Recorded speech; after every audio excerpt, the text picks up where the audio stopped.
오늘 구약 본문은 욥기입니다. 욥기 본론 부분은 욥의 그 세 친구들이 차례로 욥에게 이제 욥이 받는 고난에 관해서 이야기를 하고 그에 대해서 욥이 대답을 하는 식으로 진행이 됩니다. 그래서 세 친구와 욥의 논쟁 이렇게 제목들을 붙이죠. 이런 내용이 세 차례 정도 진행이 됩니다. 세 번 사이클이 돌아가는데요. 오늘 우리가 읽은 본문은 세 친구가 처음으로 한 번씩 자신의 말을 다 했고 이에 대해서 욥이 각각 대답을 한 후에 이제 정리 차원에서 한 번 더 전체적으로 대답을 하는 부분입니다. 그러니까 세 친구와의 논쟁 첫 번째 파트 마지막 부분이다 이렇게 얘기할 수 있겠습니다. 욥은 세 친구에게 자신이 하고 있는 말에 자신이 책임지겠노라 이렇게 말을 합니다. 위험을 감수하더라도 두려움에 갇혀 생명을 지키겠다고만 하지 않겠다라는 겁니다. 그러면서 15절 보시면 비록 그분이 날 죽이실지라도 나는 그분을 믿고 내 주장을 굽히지 않을 걸세. 진실을 말하기 위해서 죽을 각오가 되어 있다라고 결의에 차서 말하고 있는 겁니다. 욥은 지금 자신이 당하고 있는 고난이 나의 죄로 인함이 아니라는 것, 나의 경건함은 문제가 되지 않았다. 나의 경건함은 문제가 되지 않는다. 이것을 믿고 이렇게 지금 주장하고 있는 겁니다. 욥은 친구들에게 다시 한번 호소하죠. 내 말을 좀 들어보게나 제발 내 말에 귀를 기울여 주게나. 자신의 결백을 확신하면서 친구들에게 그 결백함을 주장하고 있는 내용입니다. 오늘 욥기 본문에서 십자가의 의미를 생각하면서 우리 욥기 본문을 이렇게 쭉 보면 일단 지금 욥은 많이 억울하죠. 자신은 하나님 앞에서 정직하다라고 생각하기 때문입니다.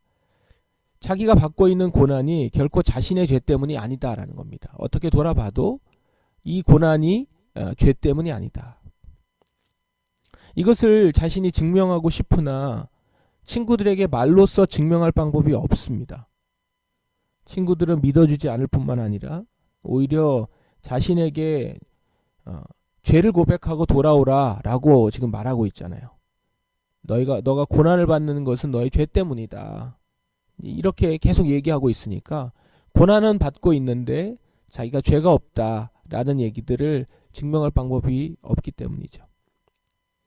욥은 육체적 고통에 이런 억울함이 더해져서 그 고통이 더 가중되어 있습니다. 어쩌면 시간이 지나면서는 이런 억울함의 누명이 더 고통스러울 수 있습니다. 그래서 점점 욥이 친구들과의 그 대화가 점점 더 격해지는 것을 욥기를 읽어보면 알 수가 있죠. 그런데 욥이 왜 이런 고난을 받게 된 건가요? 아이러니하게도 욥이 의인이기 때문입니다. 욥기를 앞에 부분을 쭉 읽어보면 욥이 의인이다. 당대의 어느 곳에서도 찾아볼 수 없는 의인이다. 여기서부터 시작이 되어서 의인인 욥이 고난을 받을 때 그가 하나님을 배신할까, 하나님을 원망할까 안 할까 그것에 대해서 이제 이야기가 나오다가 여기까지 온 것이죠. 당대 의인이기 때문에 그는 이 고난을 받는 당사자가 되었습니다. 오히려 의인이기 때문에 고난이 더욱 고통스럽게 된 것이죠. 그런 관점에서 보면 욥의 고난은 특별한 것입니다. 아직 욥은 자신이 왜 고난을 받는지 모르는 상황이에요.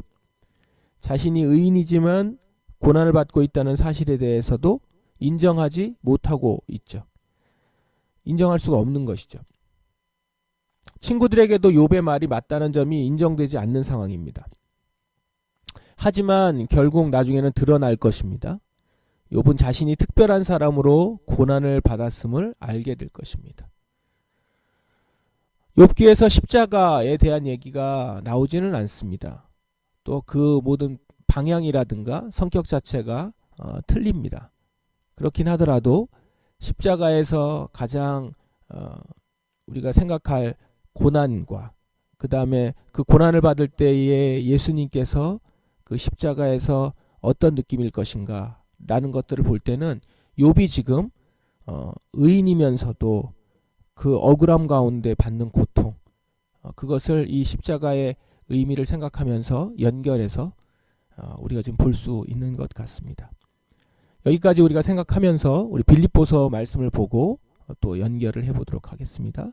빌립보서 1장 21절부터 30절 말씀입니다. 우리 함께 말씀 보겠습니다. 오늘 빌립보서 1장 21절부터 30절 말씀이 우리 신약 성서전과 본문입니다. 이 본문은 어제 우리가 보았던 신약 본문과 이어지는 본문이죠. 바울은 빌립보 교회에 계속해서 말씀을 전합니다. 빌립보 교회, 힘없는 작은 교회였지만 바울의 사역에 적극적으로 동참하면서 그 십자가의 역사에 동참한 그런 교회입니다. 그렇기 때문에 바울은 자신의 삶도 여기에 진솔하게 함께 말씀을 나눌 수 있는 것이죠. 자신은 그리스도를 위해 사는데 목적을 두고 있기 때문에 심지어 죽는 것도 자신에게 유익하다라고 선포합니다. 바울은 자신의 존재 중심이 그리스도이다라는 것을 선포하고 있는 것입니다. 그래서 사실 바울에게 있어서 죽느냐 사느냐는 그렇게 중요하지 않습니다. 그것이 그리스도와 함께 있는 것이면 어떻게 되든 상관없다라는 것이죠. 오히려 지금 죽어 천국에 가서 예수 그리스도와 함께 있는 것이 더 좋다, 이렇게 이야기를 하죠.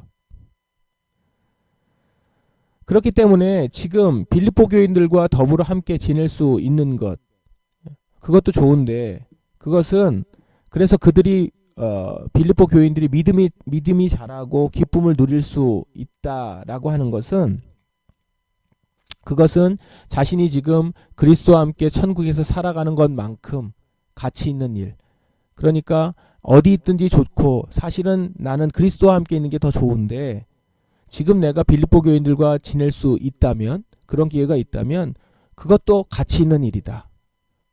어느 만큼 가치 있는 일인가? 내가 그리스도와 함께 천국에 살아가는 것만큼 가치 있는 일이다. 이러면서 빌립보 교인들과의 함께하는 일을 굉장히 높이 평가를 하는 것이죠. 그만큼 빌립보 교회의 그 동역과 교제를 소중히 여기고 있습니다. 자, 이런 마음으로 바울은 지금 빌립보 교회를 위해서 권면의 말을 합니다.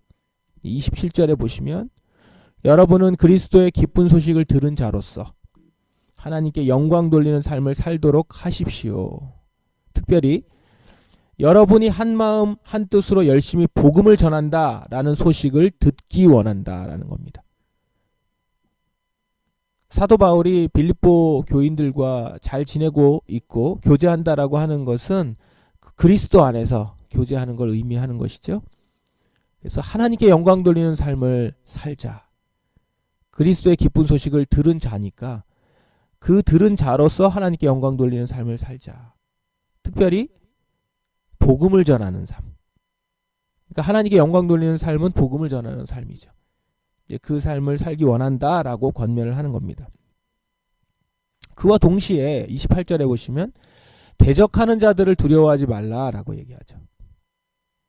27절, 28절을 생각해서 보시면 이 말이죠.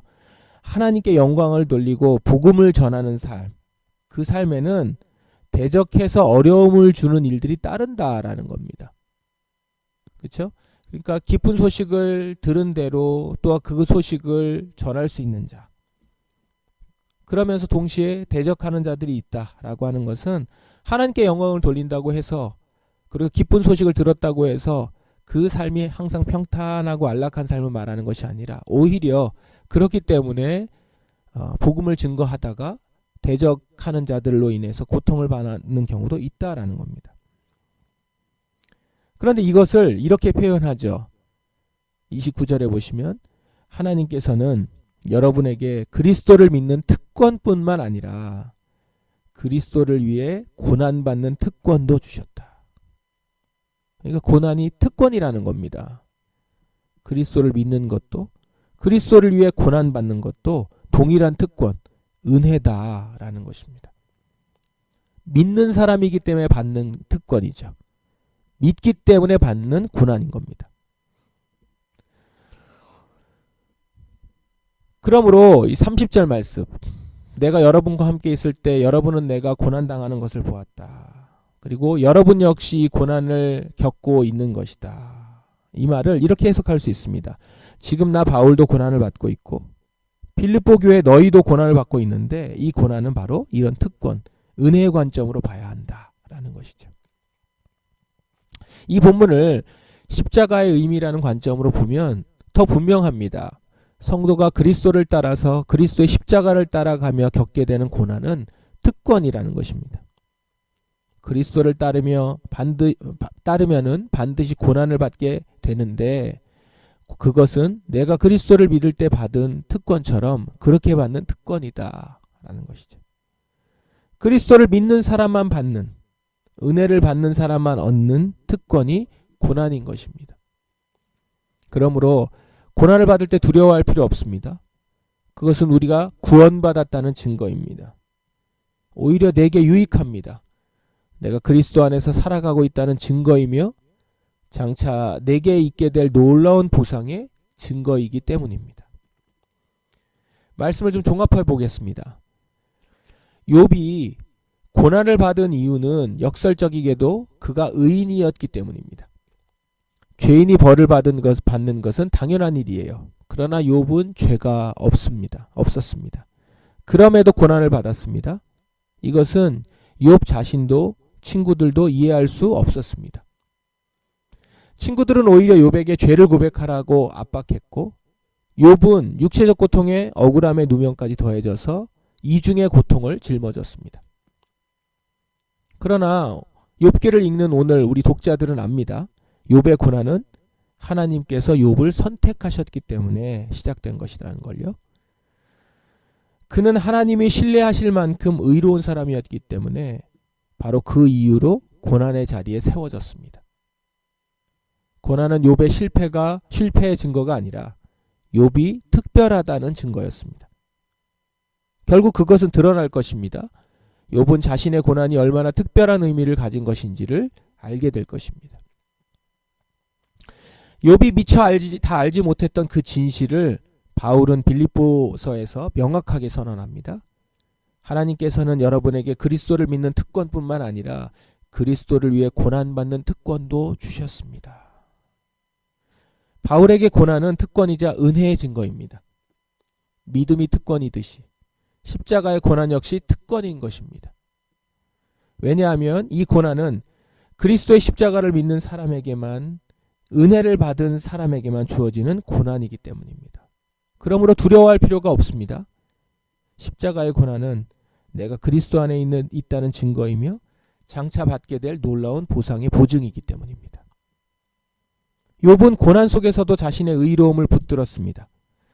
그는 몰랐지만 그 고난은 하나님이 그에게 특별히 허락하신 자리였습니다. 바울은 고난의 의미를 이미 알았습니다. 십자가를 통해 고난의 신학이 완성됐기 때문입니다. 우리는 욥보다 더 많이 아는 사람들입니다. 우리에게는 십자가가 있습니다. 그리스도께서 의로우심에도 불구하고 의로우시기 때문에 십자가를 지셨습니다. 그 십자가를 따르는 우리의 고난은 우연이 아니고 형벌도 아닙니다. 그것은 하나님이 우리를 선택하셨다는 증거이며 우리가 그리스도 안에 살고 있다는 증거이며 장차 받을 영광의 보증입니다. 오늘도 십자가를 따르다가 받게 되는 어려움, 억울함, 그로 인한 고통과 고난, 내가 그리스도 안에서 살고 있다는 증거이며 내가 믿는 자로서, 의인된 자로서 특권을 받았음을 확인한 일임을 기억하면서 오늘 그 십자가를 기꺼이 짊어지고 그 고난을 감당하는 여러분이 되시기를 바랍니다. 주께서 여러분과 함께 하시며 힘을 주실 줄 믿습니다. 함께 이 시간 기도하겠습니다. 오늘도 우리가 십자가를 묵상하며 또한 이제 오늘이 지나고 이번 주일을 지나면서 고난주간으로 들어갑니다.